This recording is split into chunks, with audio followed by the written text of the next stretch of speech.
সুলতান মাহমুদ গজনবী একটা সময় ছিল উনি মাথা উঁচা করতেন না। দরবার তো চালাইতেন, রাজত্ব তো ছিল, সূর্য তো ঢুকতো না, কিন্তু সবসময় মাথা নিচা থাকতো, কোনো কথা বলতেন না। দরবারীরা জিজ্ঞাসা করতেন, শুধু রাজা ছিলেন না, রাজা বিরাজ ছিলেন। রাজা মশাই মাথা কেন ওঠে না, কি ভাবেন, আমাদেরকে বলেন, আমরাও আপনার চিন্তার অংশ হইতে পারি কিনা, আপনার চিন্তা দূর করতে পারি কিনা। কিন্তু কখনো মাথা উঁচা করতেন না। কিন্তু একদিন সবাই দেখতেছেন মাথাও উঁচা আর খুব হাস্য উজ্জ্বল। সবাই জিজ্ঞাসা করলো, রাজা মশাই কি হলো? চিন্তার অবসান ঘটে গেছে। অক্তে ছিলাম, মৃত্যুর পরে আল্লাহ মাফ করবে কি করবে না। কাল রাত্রে রাসূলুল্লাহ সাল্লাল্লাহু আলাইহি ওয়াসাল্লাম স্বপ্নে আসছেন, আর আয়েশা বলছে, সুলতান মাহমুদ তোকে আল্লাহ মাফ করে দিয়েছে।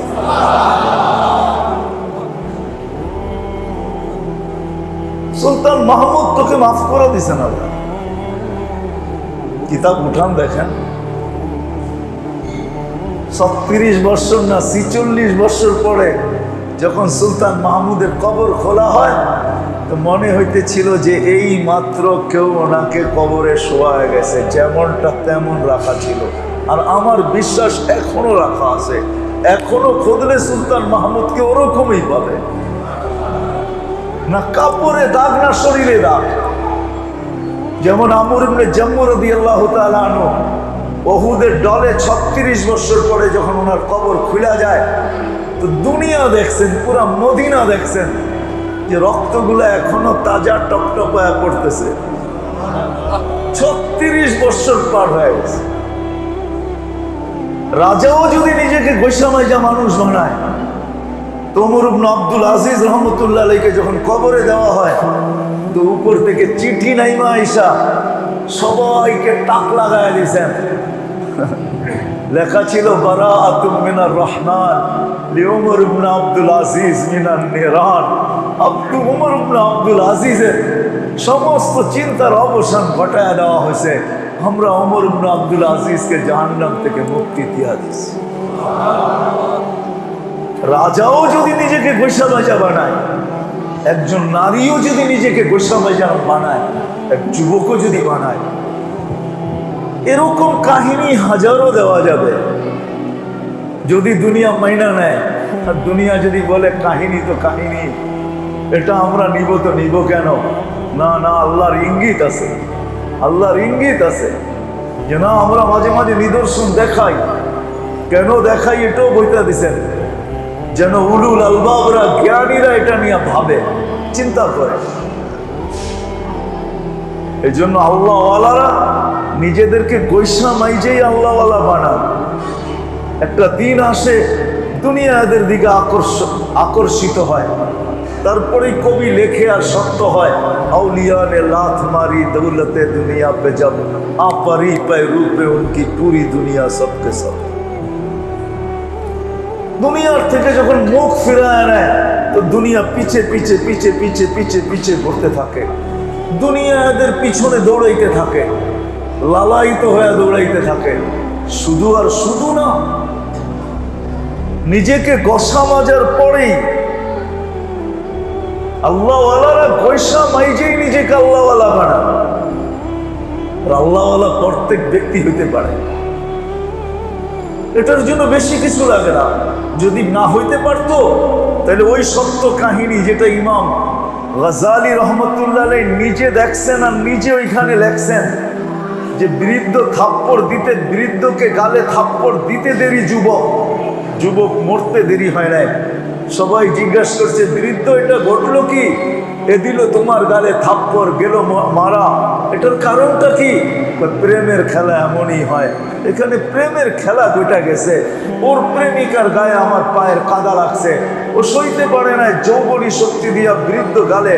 যদিও আমি ভিখারি, যদিও আমার কাপড় নাই, চোপড় নাই, সমাজে কোনো পরিচয় নাই, পরিচিতি নাই, আমাকে কেউ চিনে না, জানে না, যদিও আমার গায়ে থাপ্পড় দিয়া দিছে, কিন্তু আমাকে একজন ভালোবাসে, সেও সইতে পারে নাই। চলতেছিল প্রেমের খেলা, বিদায় সে জান নিয়ে নিছে। এরকম হাজারো কাহিনী কোনোদিন ঘটতো না, আজকেও ঘটে। হয়তো মানুষের মানুষের চোখে পড়ে না, আমরা এটা নিয়ে ভাবি না। সত্য এটাই, মানুষ হিসাবে জন্ম নিলে চলবে না, নিজেকে গৈসা মাইজা মানুষ বানাইতে হবে। এই জন্য সবাইকে বলতেছি, যতদূর আমার আওয়াজ চায়, আসেন নিজেকে গৈসা মাইজা মানুষ বানাই। কবরে চলে যেতে হবে, যাতে কাফনের কাপড় মুখ দিয়ে সরাইলে আপনাদের যদি বিশ্বাস না হয়, তাহলে জালালউদ্দিন সুয়ুতি রহমতুল্লাহ আলাইহির কিতাব পড়া দেখেন, কিতাব পড়া দেখেন, ইমাম কুরতুবীর কিতাব পড়া দেখেন, তাসকিরা ক্বাবলাল মাউত বাদাল মাউত, কাশফুস সুদূর ফি আহওয়ালিল মাউতা ওয়াল কুবুর, জালালউদ্দিন সুয়ুতি পড়া দেখেন, দুররাতুন নাসিহা ফি কাশফি উলুমিল আখিরাহ। যদিও উলামায়ে কেরাম এই কিতাব কোথাও পাবে না, আমার বিশ্বাস পাবে না, এটা পড়া দেখেন। ফেরেশতারা মুখের কাপড় পর্দা সরাইয়া, কাপড় সরাই বুঝা না এটা গোসা না মাজা। যদি গোসা মাজা হয়, হায় হায়, তখন আর প্রশ্ন উত্তরের দিকে বাড়ে না। কেন হইতেও পারে ওমর রাদিয়াল্লাহু তাআলা আনহুকে যেরকম প্রশ্ন করছেন, প্রসিদ্ধ কাহিনী, ওনাকে যখন প্রশ্ন করছেন মান রব্বুকা, বলছে কোত্থেকে আসলাম, আকাশ থেকে দূরত্ব কতটুকু, 500 বৎসরের দূরত্ব। তোমাদের রবের কথা তোমাদের মনে আছে? অবশ্যই মনে আছে। এত দূরের থেকে যদি আইসা রব না বললাম, তা আমি 2.5 হাত মাটির নিচে আইসা কি করে রব বললাম? যে রবের জন্য জিন্দগি দিয়া দিলাম, ওই রবকে বললাম তো বললাম কি করে? ফেরেশতারা বলতেছে আল্লাহ তো উল্টা প্রশ্ন। তো জিজ্ঞাসা করছে কার কাছে গেলি? আল্লাহ জানেন। তো বলছে আল্লাহ চেহারা তো এরকম। বলছে ভুল করছিস, এটাই তো ওইটা। হাদা হুয়াল্লাযী ফাররাকতু বাইনাল হাক্কি ওয়াল বাতিল, হাদা হুয়া ফারুক আল আযম। এটাই তো ওই ব্যক্তি যাকে দিয়ে আমি হক বাতিলের মধ্যে ডিভাইডেড করছি। এ তো ফারুকে আযম। কার কাছে গেছিস? কার কাছে গেছিস? আছে কিতাবে সত্য, গাইটা বাহির করতে হবে। সবকিছুই যেন আপনি যতটুকু পড়ছেন এতটুকুর ভিতরে পাওয়া যাবেন এমন না, এর বাহিরও কিছু আছে। আমরা বলি না এই দুনিয়ার বাহিরও দুনিয়া আছে, না নাই? হ্যাঁ, এই দুনিয়ার বাহিরে দুনিয়া নাই, এটাই খালি দুনিয়া। এই দুনিয়ার বাহিরও দুনিয়া আছে, ঠিক না? কি এই গ্রামের পরেও গ্রাম আছে, ঠিক না? এই সমুদ্রের পরেও সমুদ্র আছে, ঠিক না? এই পৈশের পরেও পৌষ মাস আছে, ঠিক না? এরকম অনেক কিছু এই কিতাবের বাহিরও আছে। অনেকে আমাদেরকে প্রশ্ন করে, নেটে তো সার্চ দিয়া পাইলাম না, কোনো কিতাবে পাইলাম না। কিতাব কি যতটুকু আপনি চোখে দেখছেন এতটুকুই কিতাব? এর পরেও কিতাব আছে, না নাই? কি বলে উলামায়ে কেরাম, এর পরে কিতাব নাই? হ্যাঁ, তো মেরে দোস্ত এটাও সত্য। ফেরেশতারা সরায়া তখন ওর প্রশ্ন উত্তরের সাহস পায় না। নাইলে ওই হাদিস সত্য, গোসা মাজা যারা থাকে না, তো আমলি ওকে চতুর্দিক থেকে বেষ্টন করে নেয়, মুনকার নাকিরকে কাছে আসতে দেয় না। বলে যা জিজ্ঞাসা করার দরকার আমাদেরকে জিজ্ঞাসা করো। সবার আগে কোরআন যায়, কোরআন সবার আগে, কোরআন মাথার কাছে। সুদর্শন যুবক হাট্টা হাট্টা রেসলারের মতো শরীর নিয়ে দাঁড়ায় থাকে। রেসলার চিনেন? হ্যাঁ, কি মোহাম্মদ আলী কেলের মতো শরীর নিয়ে দাঁড়ায় থাকে, সুদর্শন নুরানি ঝকঝক ঝকঝক করতে থাকে, যার আলোয় কবর আলোকিত না, ওটা যদি ফুটা বাহির হতো জগৎ আলোকিত হয়ে যেত। এরম আলোকিত হয়ে দাঁড়ায় থাকে। কোরআন, কোরআনের মহব্বত, কোরআন, কোরআনের মহব্বত, কোরআনের পড়া, কোরআন শিখা। আপনি জানেন না, আমি অন্যদিকে নিয়ে যেতে চাইতেছি না। আমাদের এই ছোট ছোট বাচ্চাগুলারে যারা নাজেরা শিখায়, ও তো জানে না যে নাজেরা শিখায়। রেওয়ায়ত আছে আমার কাছে, আমার চাবি আছে। যেই শিক্ষক নাজেরা শিখায়, নাজেরা বোঝেন তো, দেখা পড়ানো শিখায়, হাদিসে সাফ আছে আর গুনাহ মাফ। শিক্ষকের গুনাহ, গুনাহ যদি শিক্ষকের গুনাহ মাফ হয়, তো যে শিখে তার কি হবে? আপনি বলবেন তার তো আমলনামা নাই। আমিও বলবো নাই, তখন মা বাবার গুনাহ মাফ হইতে থাকে। মা বাবা মাফ হয়ে যায়, মা বাবারটা মাফ হয়ে যায়, পুরো মাফ হয়ে যায়। এইখান দিয়া দেখা যায় নাজেরানা শেষ হয়, মা বাবার গুনাহ মাফ হয়ে যায়। দুনিয়াও জানে না যে মা বাবা কোন খাতায় নাম লেখা হয়ে গেছে, দুনিয়াও জানে না। এই জন্য কইসা মাইজা যখন যায় তো আসে হাদিসের ভিতরে, মুনকার নাকিরকে কাছে আসতে দেয় না কোরআন। কোরআন আগেই যে বাইরা যায় থামায় দেয়, চুপ, ঘুমাইতেছে চুপ, যা জিজ্ঞাসা করার আমাকে জিজ্ঞাসা করো, কাগজ দাও আমি জবাব লেখা দিই। তো পরিচয় চায়, তুমি কে? তুমি মনে হয় আমাকে চিনো না, আমি আল্লাহর কালাম। ওইখানে মুনকার নাকির ট্যা বোঝেন তো, ওইখানেই চুপসে যায়। অনেক সময় হয় না, অনেক মানুষের সাথে পাল্লা পড়ে, কিন্তু যখন আইডি বাড়ি করে তো নিজের হাওয়া বাইরে যায়, ঠিক না? যে আল্লোকে পাঙ্গা নিলাম তো নিলাম কেন? পাঙ্গা তো বোঝেন, ঠিক না? টাকায় শব্দ আপনারা না বুঝলে কে বুঝবো, ঠিক না? এর জন্য বুদ্ধিমান কিন্তু হঠাৎ কারো লোকে পাঙ্গা নেয় না, পরিচয় না নিয়ে পাঙ্গা নেয় না, আগে পরিচয় নেয়, বোঝে, বাপ চক্কর দেখে, তারপরে যে পাঙ্গা নেয়। আর যারা বেউকুফ তারাই কিন্তু শুধুতেই পাঙ্গা নিয়ে নেয়, দেখা যায় ওইটার কারণে জানও দিতে হয়। তো ফেরেশতা ওইখানেই চুপসে যাবে, বলবে তুমি আল্লাহর কালাম। বাকি আমলের কথা তো বাদেই দিলাম,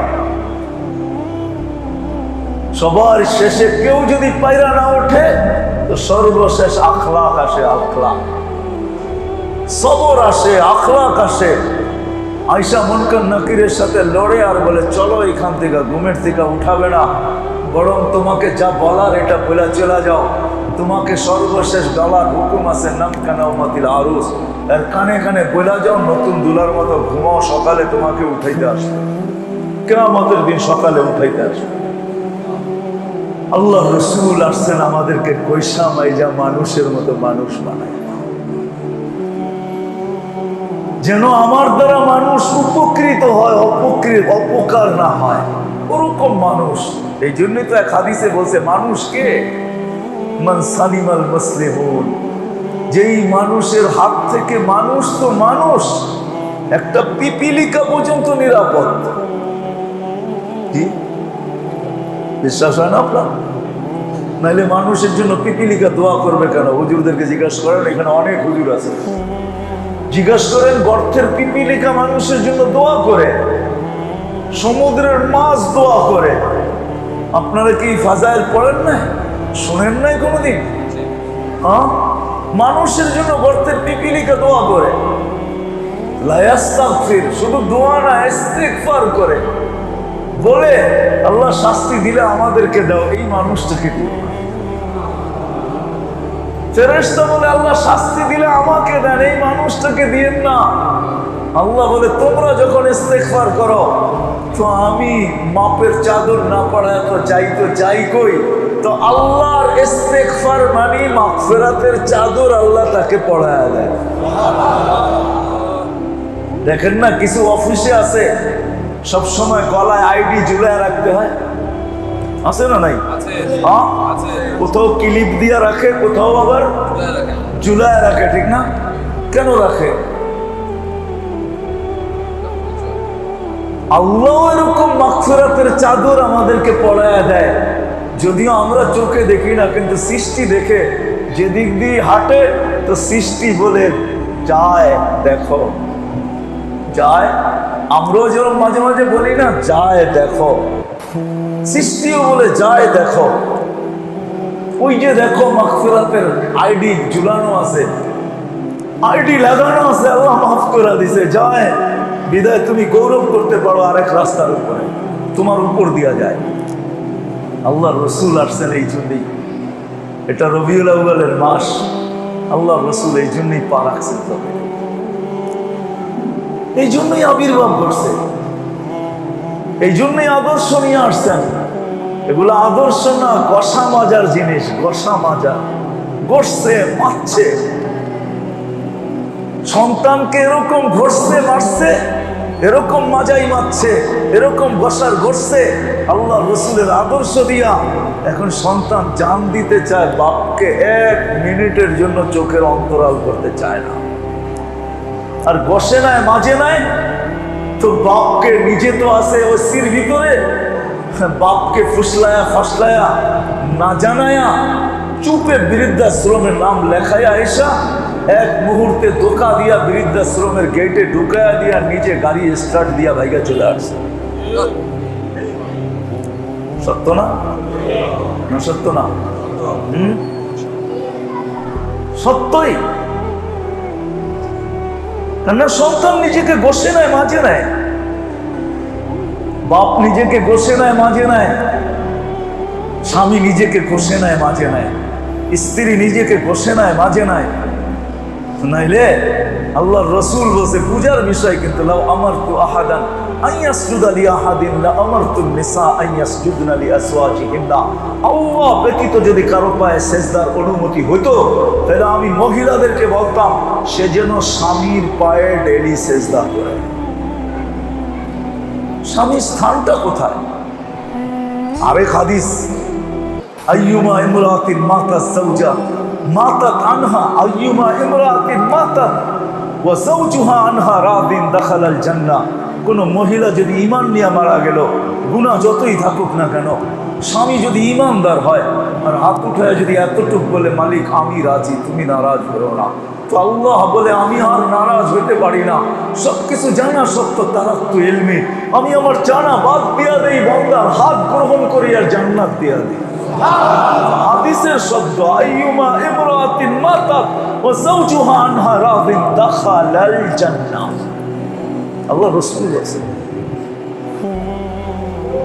স্ত্রী যদি নিজেকে ঘষে মাজে, এরকম স্বামীও যদি নিজেকে ঘষে মাজে, খায়রুকুম খায়রুকুম লিআহলি ওয়া আনা খায়রুকুম লিআহলি। বাহিরে তো আমরা অনেক ভালো, কিন্তু বিষয় হলো আমি নিজেকে ঘষি নাই মাজি নাই, এই জন্য আমি ঘরে ভালো না। আসলে বাহিরে ভালো হওয়ার সাথে সাথে ঘরেও ভালো হওয়া চাই। ঘরেও ঘরেও হ্যাঁ ঘরেও ভালো হওয়া চাই। এই জন্য কথার শেষ জায়গায় আমি চলে আসছি, মেরে দোস্ত, শুধু মানুষ হিসাবে জন্ম নিলে চলবে না, অস্তিত্ব নিলে চলবে না, এইভাবে জীবন কাটায় গেলে চলবে না। নিজেকে সর্বক্ষেত্রে সর্ব জায়গায় সর্বস্তরে সর্বদিনে নিজেকে কষতে হবে, মাজতে হবে, যাতে আমি মানুষের মতো মানুষ হইতে পারি। আর এই গসা মাজা নিয়েই মুহাম্মাদুর রাসূলুল্লাহ। সাহাবাদের ইসলামের আগেও একটা ইতিহাস ছিল। ওমর রাদিয়াল্লাহু তাআলা আনহু তো বইলেই দিছেন, একা একা বৈশা বৈশা হাঁটতেছেন। 3 মহাদেশের রাজা যিনি, তখন মহাদেশ 3টাই ছিল, আর ছিল না। আফ্রিকা, এশিয়া, 4টা ছিল, ইউরোপ আর রাশিয়া, আর কোনো মহাদেশ তখন ছিল না। বাকি 2টা তো দুই পারে, অস্ট্রেলিয়া সমুদ্রের মধ্যখানে, আমেরিকা আটলান্টিক আর প্রশান্তের ওই পারে। কে জানতো যে এইখানেও একটা দুনিয়া আছে? 4 মহাদেশের রাজা একা একা বৈশা হাজে। সাথীরা জিজ্ঞেস করছে আসেন কেন আমিরুল মুমিনিন? ইসলামের আগে কেমন বদ্ধু ছিলাম, এই জন্য হাসতেছি। কেমন অজ্ঞ ছিলাম, কি ইতিহাস ছিল আমাদের, এটা মনে করে হাসতেছি। বলছে কেমন? ইসলামের আগে মূর্তি পূজা করতাম, মক্কার বাহিরে গেলে মূর্তি নিয়ে যেতাম সাথে। একদিন বাহিরে তো চলে গেছি, মূর্তি নিতে মনে নাই, পূজার সময় চলে আসছে, পূজা করব কি করে? আমি ভালো মূর্তি বানাইতে পারতাম, আমার কাছে খেজুর ছিল, আমি খেজুর দিয়ে একটা ছোটখাটো মূর্তি বানায় ফেলছি। পূজা শেষ করছি, কিন্তু খিদা মানে না, পান্থাবাদ, খিদা তো আর পূজা মানে নাই। খিদা তো লাগছে, একসময় আর সইতে না পারা মূর্তিকে ভাঙ্গা খায়া ফেলছে। কেমন অজ্ঞ ছিলাম! সাহাবা ইসলামের আগে কেমন ছিল! এই জন্য যখন বাইতুল মুকাদ্দাসের চাবি আনতে যান উনি, তো শামের সীমান্তে পড়ছেন রাত্রে, কিন্তু বড় বৃষ্টির রাত্র ছিল, শামে আর রাত্র ঢোকেন নাই। সকালে ঢুকবেন মনে করছেন, কিন্তু সকালে পালা ছিল উনি উটের রশি টানবে, গোলাম উটের উপরে থাকবে, উনি আর গোলাম। তো বৃষ্টির কারণে শাম আপনারা দেখেন নাই, বিদায় যে দেখছে তার একটা কি বলে, সে ধারণা করতে পারবে শাম কিরকম। আজকের শাম না, কিন্তু ওই দিনের শাম বিরাট বড়। ফিলিস্তিন ও শামের ভিতরে, ইসরায়েল ও শামের ভিতরে, জর্ডান ও শামের ভিতরে, শাম ও শামের ভিতরে, লেবানন ও শামের ভিতরে, পুরাটাই শাম। তো সকালবেলা বৃষ্টি, কাদা, তো উনি জুতা খুলছেন, বগল তুলে নিছেন জুতা। কাপড় ছিল লম্বা শততালির, এক হাতে, যেই হাতে বগলের নিচে জুতা নিছেন ওই হাতেই আবার কাপড় উঁচা করছেন, গোলামের রশি ধরে টানতেছেন। আবু ওবায়দা রাদিয়াল্লাহু তাআলা সেনাপতি ছিলেন। আজকে যেরকম প্রত্যেক দেশেই কিছু সম্ভ্রান্ত এলাকা থাকে, ওইখানে সম্ভ্রান্ত লোকেরাই বাস করে, অন্য কেউ ওইখানে বাস করে পোষাইতে পারে না, ঠিক না? কি বলেন? 1 লাখ টাকা ইনকাম, গুলশানে থাকতে গেলে ভাড়াই দিন, ফর্মালিটি থেকে 1 লাখ টাকা চলে যাবে, খাবে আর কি, পড়বে আর কি, ঠিক না? কি কন? সম্ভ্রান্ত লোকেরা ওই যুগে শামে থাকতেন। আর আবু উবায়দা রাদিয়াল্লাহু তাআলা আনহু জানতেন যে আমিরুল মুমিনিন তো বড় সাদা সিধা, শত কাপড়ের তালি দেওয়া কাপড়ই পরে আসবে, না জানি কি কাহিনী ঘটায়া দেয়। তিনি সম্ভ্রান্ত ব্যক্তির একটা কাপড় কিনছেন, স্বাধীন হয়ে গেছে, মুসলমানদের কাছে পুরো শাম চলে আসছে, বাইতুল মুকাদ্দাস চলে আসছে, শুধু শর্ত চাবিটা আমরা আমিরুল মুমিনিনের হাতে দিব, তোমার হাতে দিব না। ইহুদিরা এটা বলছেন, আর ওদের কিতাবেও লেখা আছে এই চাবি কার হাতে যাবে। তো সম্ভ্রান্ত লোকের কাপড় নিয়ে সীমান্তে আসছেন নিজে আগে ইস্তেকবালের জন্য। তো আয়েশা দেখতেছেন যে ওয়া রে ওয়া, গোলাম উটের উপরে, আমিরুল মুমিনিন রশি টানতেছে, কাপড় উঁচা, জুতা বগলের নিচে, কাদার লেগা। তো বলতেছে আমিরুল মুমিনিন সায়াখরুজু আলাইকা শুরাফাউ শাম, আমার পিছনে কিন্তু শামের সম্ভ্রান্ত ব্যক্তিরা আসতেছে। ফালা ইউসিনুকা আইয়ারা আলা হাদাল হাল, এই অবস্থায় আপনাকে দেখলে একজনও পছন্দ করবে না। বাঘ তো বাঘই, ঠিক না? একটা চিৎকার, আবু উবায়দা গাইয়ারতা বিয়ৌমিন ওয়াহিদিন, একদিনে তোমার ভিতরে পরিবর্তন। কদ আসানাল্লাহু বিল ইসলাম, আল্লাহ তো রাসূলুল্লাহ সাল্লাল্লাহু আলাইহি ওয়াসাল্লামের গোসা মাজার ভিতরে আমাদেরকে ইজ্জত দিছে। ফালা উবালি মাকালাতান নাস, মানুষ কি বলবে ওমরের একটা পরোয়া নেই, সরো এখান থেকে। উনি বলে 24 ঘন্টার আমি সামনে আসি, যতক্ষণ পর্যন্ত টাইকা নিয়ে না আনছেন। সত্য এটাই, সাহাবাদের আগেরও একটা ইতিহাস আছে, ইসলামের আগে আর রাসূলুল্লাহ সাল্লাল্লাহু আলাইহি ওয়াসাল্লাম আসার পরও একটা ইতিহাস আছে। আজকেও যারা নিজেদেরকে গোসা মাজায় রাখেন তাদেরও একটা ইতিহাস আছে, যারা গোসা মাজায় রাখেন না তাদেরও একটা ইতিহাস আছে। এই জন্য আসেন, আল্লাহর রাসূল আসছেন আমাদেরকে গৈসা মাইজা মানুষের মতো মানুষ বানাতে, গৈসা মাইজা মানুষের মতো মানুষ বানাইতে, যে মানুষ দ্বারা, মানুষ তো মানুষ, একটা পিঁপড়াও কষ্ট পাবে না। পিঁপড়াকেও অনর্থক পায়ের নিচে দিবে না, পিঁপড়া পর্যন্ত কষ্ট পাবে না, মানুষ তো দূরের কথা। ওরকম গোসা মাইজা মানুষ বানানোর জন্য আল্লাহ রাসূল আসছেন আমাদের। এটার জন্য লাগবে শিক্ষাও লাগবে, আবার মুজাহেদা যেটাকে বলে চেষ্টাও লাগবে, আবার এটার জন্য সোহবতও লাগবে।